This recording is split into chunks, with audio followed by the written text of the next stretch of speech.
بسم اللہ الرحمن الرحیم۔ اے میرے پروردگار، جب شب قدر کی رات کو ہمارے اعمال لکھنا، سب سے پہلے اپنے محبوب کے شہر میں حاضری لکھنا، مدینے کا طواف لکھنا، اپنے محبوب کا غلام لکھنا، مدینے میں میری اس سال حاضری ہو، ایسے میرے اعمال لکھنا، آمین۔ یا اللہ، پیارے آقا صلی اللہ علیہ وآلہ وصحبہ وسلم کے وسیلے سے شب برات کا صدقہ ہمارے تمام جائز خواہشات پر اپنی رحمت کی بارش فرما۔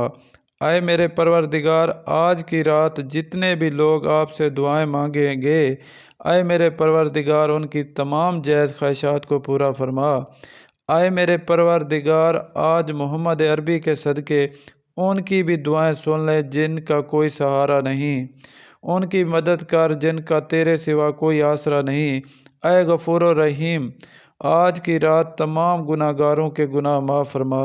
جن بھی لوگ اس دنیا سے چلے گئے ہیں ان کی مغفرت فرما۔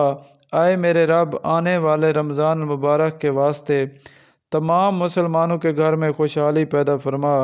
اے میرے رب، مجھے ان لوگوں کی صحبت عطا فرما جو تیرے نیک بندے ہیں اور جو مجھے تیرے قریب کر دیں اور تیری عبادت میں مشغول رہتے ہیں اور میرے ایمان میں اضافے کا سبب بنے۔ اے میرے پروردگار، شب برات فیصلوں کی رات ہوتی ہے، بخشش کی رات ہوتی ہے، مغفرت کی رات ہوتی ہے، رحمت کی رات ہوتی ہے، عمر مقرر کرنے کی رات ہوتی ہے، نصیب اور مقدر کی رات ہوتی ہے، سارے کا سارا نظام بدلنے کی رات ہوتی ہے۔ اے میرے اللہ، ہم سب کے گناہ معاف فرما، ہمارا نصیب اور مقدر سب کچھ بدل دے۔ اے ہمارے سانسوں کے مالک، ہم سب کو سلامت رکھنا۔ اے میرے رب، حضرت اسماعیل علیہ السلام کو قربانی کے وقت محفوظ رکھنے والا رب، حضرت عیسیٰ علیہ السلام کو سولی پر محفوظ رکھا، حضرت ابراہیم علیہ السلام کو آگ سے محفوظ رکھا، حضرت موسیٰ علیہ السلام کو فرعون کے شر سے اور اس کی فرعونیت سے محفوظ رکھا، حضرت یونس علیہ السلام کو مچھلی کے پیٹ میں محفوظ رکھا، حضرت نوح علیہ السلام کو طوفانوں سے محفوظ رکھا۔ اسی طرح اے میرے پروردگار،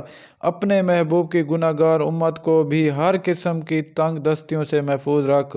اس دعا کو توجہ کے ساتھ سنیں اور دوسرے لوگوں تک ضرور پہنچائے تاکہ کسی بھی انسان کی آمین کے صدقے ہماری تمام مشکلات آسان ہو جائیں۔